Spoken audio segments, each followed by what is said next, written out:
And welcome, folks, to another episode of the Church Solutions Podcast. I believe, according to Apple, this is episode 348.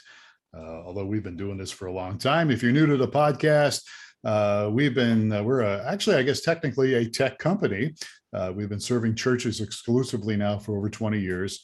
And we specialize in streaming video, although we have mobile apps and we have some other products as well.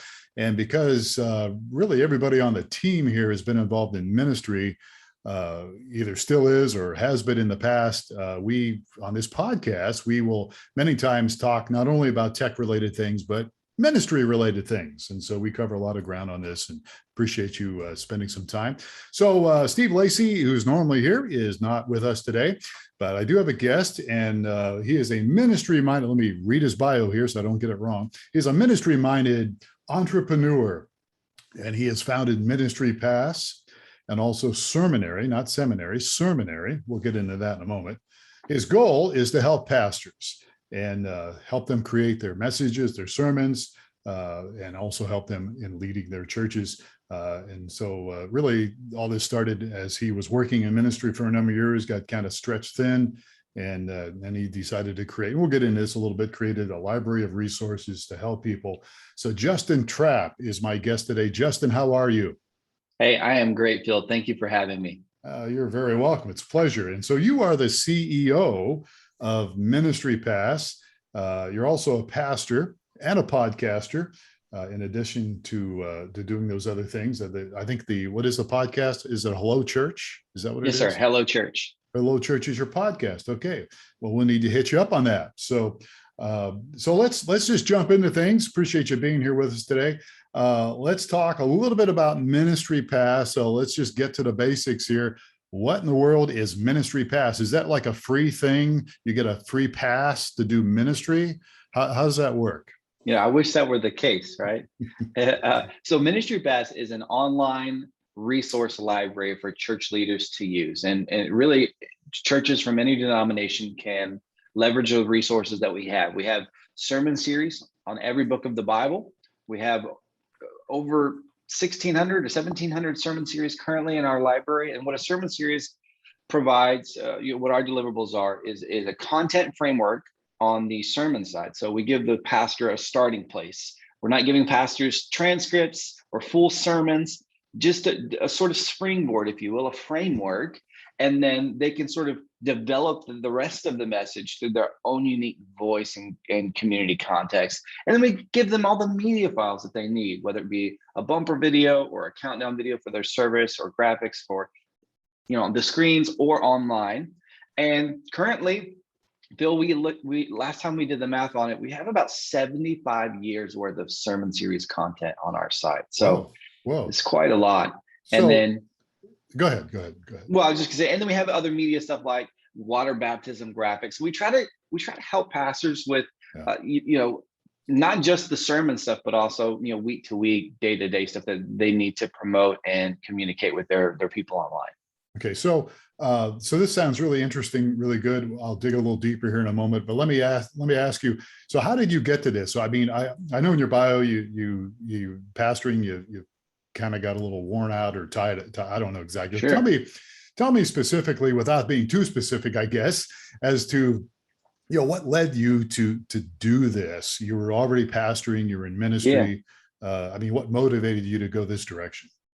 So I've always been sort of entrepreneurial minded, but I've also been ministry minded since I was 11 years old. Phil, I felt like God called me into ministry when I was 11 years old at a summer camp, and so I've been an old soul even as a kid. And so I was bugging my youth pastor as soon as I got back from him. Hey, I want to intern. I want to do this, and I was homeschooled, so I was able to sort of come to the church at odd hours and volunteer when the rest of the kids were in school. So I've always been involved in wanting to serve the local church. And I got to my late 20s, early 30s. I was an executive pastor at a church, and I was bi-vocational. So I was running full-on marketing. My background, you saw a little bit of marketing. So I was doing marketing for some medium to large churches, doing some church communications, and that was fine. That was dandy. And then my youth pastor actually when I was a kid, he spearheaded a church revitalization effort here in North Houston. And he said, "Hey, come help me." And so I went and helped him, and I became an executive pastor there, helping him turn that around. And it was a lot of fun. It was a lot of fun. And I had about a dozen clients on my marketing side. And it was fine, right? And we decided we want to let's try and grow this. I had my partner here at Ministrypass and Sermonary. His name is Wade Beardham. Wade was helping me back then, and I said, "Hey, let's try to grow this. Let's actually build a website." We didn't have a website; it was all word of mouth. So we built a website, and we did this big campaign where, "Hey, we're launching," and I think we got like 80 something pastors or churches contacted us within the first few weeks. Wow. And I got on the phone with a lot of churches. And what I realized was there's a lot of pastors that needed help, needed a lot of help. They were stretched thin, wearing multiple hats, trying to put their best foot forward. And they weren't trying to compete with the mega church down the street. Not at all. That wasn't their mindset. They were trying to compete with the expectation that this mega church has created when you walk through the doors of a church, from a service standpoint and production standpoint. And so I decided that we want to help these guys, but they couldn't afford a retainer. And so that idea sat, Phil, for a few years, I would say. Sort of this idea of like, hey, let's create something that's more accessible for everybody, whether you're a Presbyterian church or an Assemblies of God church. Primarily, though, our focus was we wanted to help resource small to medium churches, and so that was our goal. And I'll tell you, it all changed. So it sort of sat on the back burner, and it was this big idea. And I was doing our thing at the church, doing our thing at the marketing side. And on Good Friday, my wife walks into the room and she said, "I think I'm pregnant." And I said, "What do you mean you think you're pregnant?" Of course. And she said, "Well, I got these pregnancy tests from the dollar stores. I don't know if they're really reliable." And I was like, "No, okay, so we're going to the store right now. We're going to go find the most expensive pregnancy test we can find." And so we took 2 more pregnancy tests, and of course she was pregnant. We've been married 8 years, and we hadn't had any kids yet. Okay. And she was able to get her first ultrasound appointment, but it was while I was actually on a missions trip a few weeks later, halfway around the world in the country of Madagascar, the island, the size of Texas, believe it or not. And for a few days, Phil, I had Wi-Fi access. And it just so happened that when I had Wi-Fi access was one of the days that she had her ultrasound appointment. And so I actually was able to FaceTime my wife, a little spotty Wi-Fi, but I was able to do it. And I heard my son's heartbeat from Madagascar all the way around the world.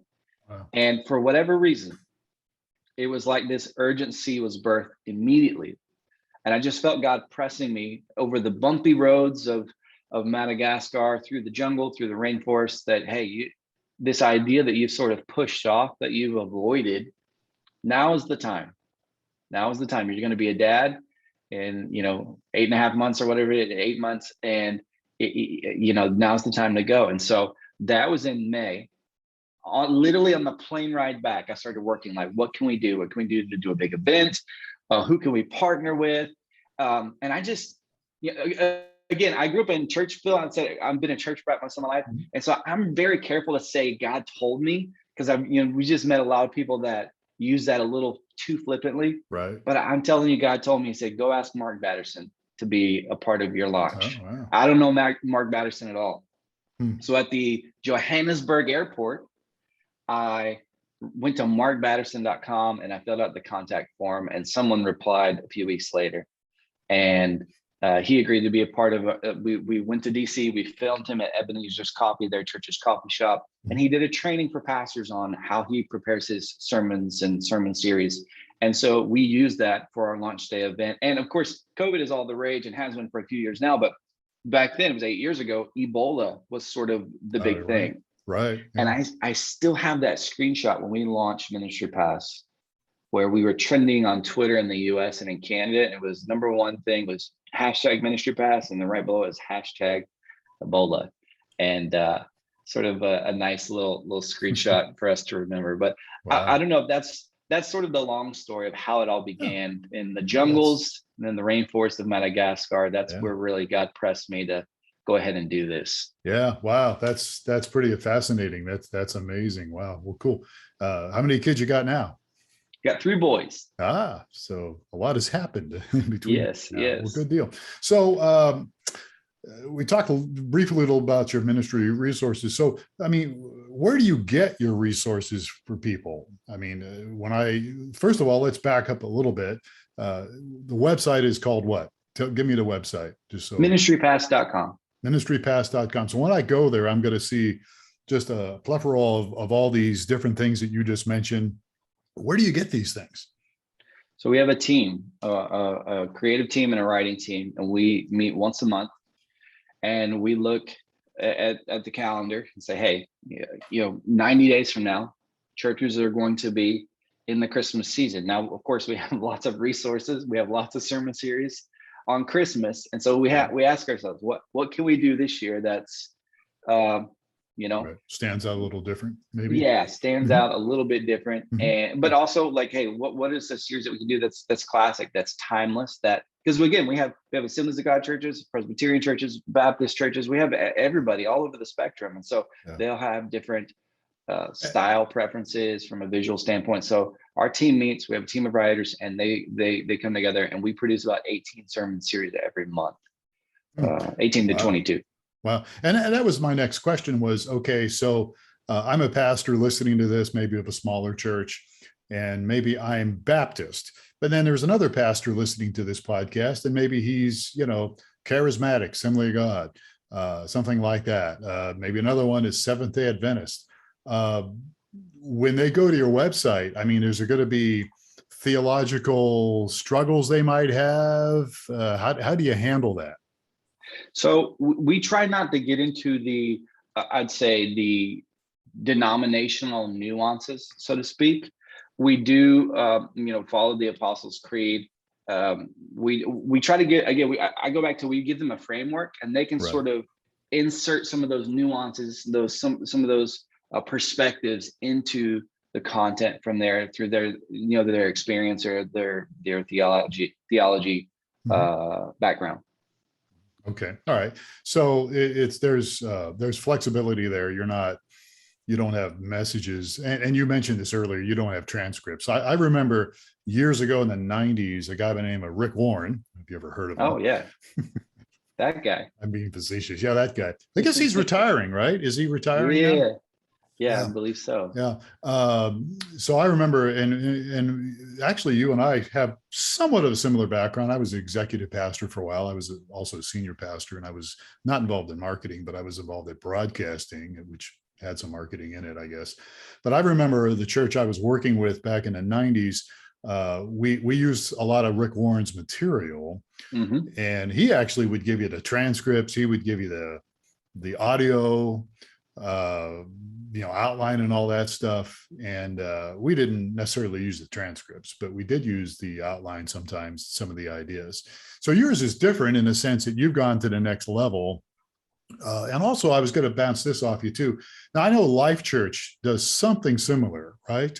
And again, I haven't been at Life Church's website for a while, but they also provide resources. But you guys do, what's the difference? You don't mind me putting you on a spot. Yeah. What's the difference between what Life Church is doing and you're doing? So I'd say some of the deliverables are probably similar. Now, I do know Life Church and Andy Stanley and Rick Warren, a lot of the bigger organizations, they do offer the transcript. And I just I've actually tried to preach and study from a transcript when I was early on as a minister. And I just found it sort of counterproductive, because by the time I've got to memorize 23 pages, it could also get you into trouble with plagiarism, as we've seen in the news of the past, few years. Yeah.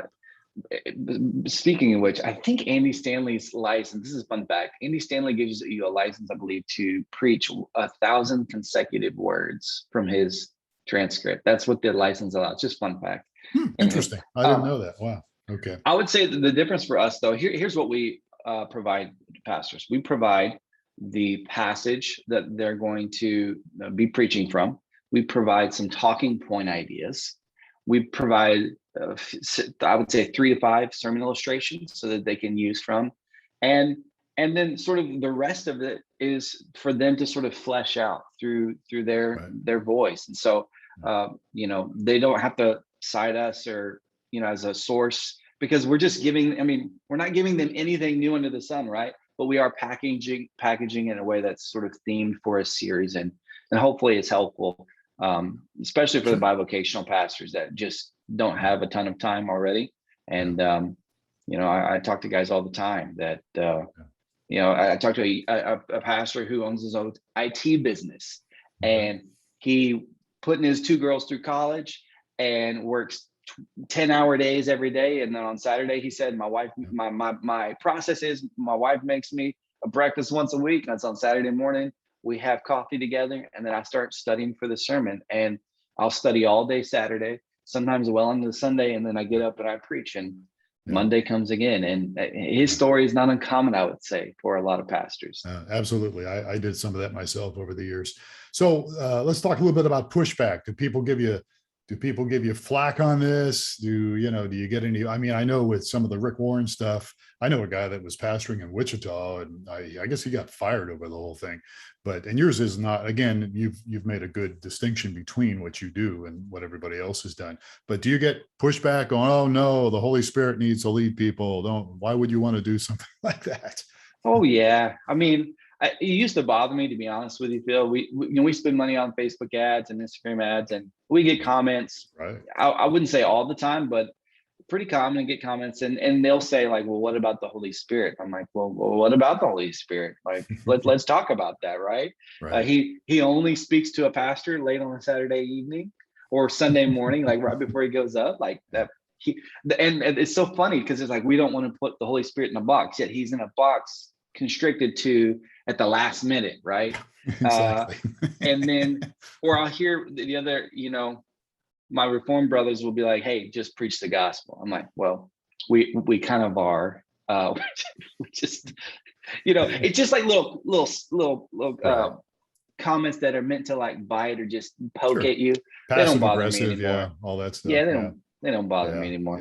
Yeah, absolutely. Well, and I think, everybody reaches people differently, and every church is different, and it reaches different people different ways. So the website, let me put my glasses on here, I just can't see anymore. Ministrypass.com is the website. Do you have different packages? Is like if I'm looking for just bumper videos or graphics, do I have to buy the whole kit bang and caboodle, or how does that work? So right now we have one package. It's a monthly. We allow you to make. It's really an annual membership that we allow you monthly payments, or you can save some money and just pay it all up front. We are working on a media only membership, so it doesn't come with any of the series content frameworks. If you're a church communications person or a media person at your church and you love our library and the designs that we have, but you don't need the sermon content, we are going to introduce a media only that's a little bit cheaper. But as it stands right now, hey, anybody can go on the website, sign up for a 14-day free trial, and cancel anytime before their trial ends. And you can download. I'm going to say there's no gate on it. Unfortunately, some people do take advantage of that. But for the most part, I feel like everyone's pretty fair, and it's a good trial run to say, hey, let me see if I can find something that's helpful for us and saves us time. Yeah. So what is the cost, Justin? It's $69. Yeah, it's $69 a month. Okay. And there's no gate on that. You can download whatever you need. And we have the sermon series. The one thing, Phil, that's really popular, we introduce it every October, is our sermon calendars. So what we do is we put together a topical sermon calendar for the upcoming year. So sermon series through a topical lens. We do an expository sermon calendar. So we work through books of the Bible. We have a lectionary calendar that we introduced a few years ago. And then we have youth and kids.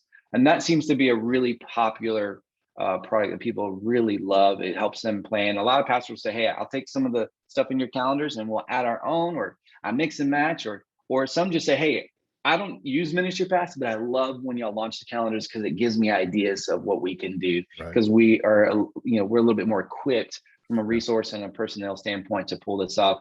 They get illustrations. There's an announcement, an event, media packages, and of course we have videos, countdown videos and stuff like that. So we try to really help pastors.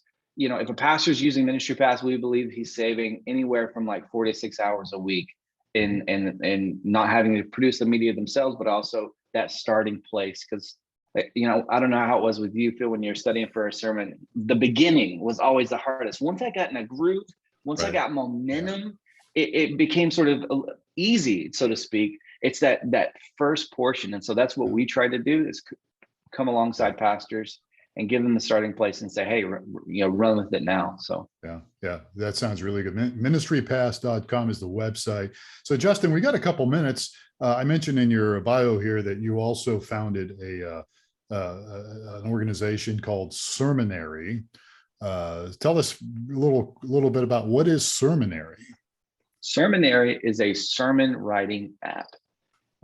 After serving pastors for many years, we just began to ask the question. It actually happened over some Texas barbecue. Good things happen over Texas barbecue, right? And we began to ask the question like, hey, pastors are spending on average 10.5 hours every single week writing their message. And that's more times than they'll spend eating their meals that week. So pastor will work on a sermon longer than he'll spend eating meals. And we've done it the same way for many, many years, where most pastors were using Microsoft Word, and we're writing in this north to south linear format as we're writing, especially if you're manuscripting. And so it becomes a little challenging when you're trying to coalesce all of this content for a sermon, and copy and pasting and moving around in Word is just not ideal.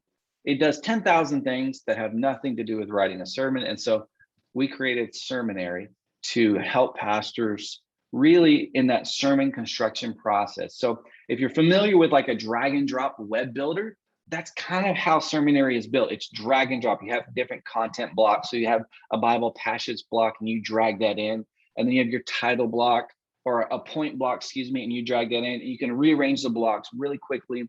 And then my favorite thing about Sermonary, and I think it's probably everyone's favorite thing if you've used it, it's called Podium mode, which it locks the editor, and you can access your notes in Podium from any mobile device. Nice. And it's a beautiful experience. You can put a countdown timer at the top, or the clock that overlays on your notes. Yeah, but if you're a pastor, you don't use a countdown timer.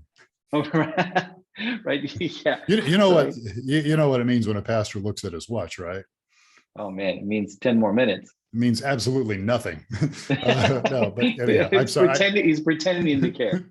All right, I'm sorry. I got you off track there, but that sounds like a lot of great features. I really like that. I like the fact that you can pull it up on your iPad or something from the platform. That sounds really good. So it's Sermonary. So where do people find the information on this?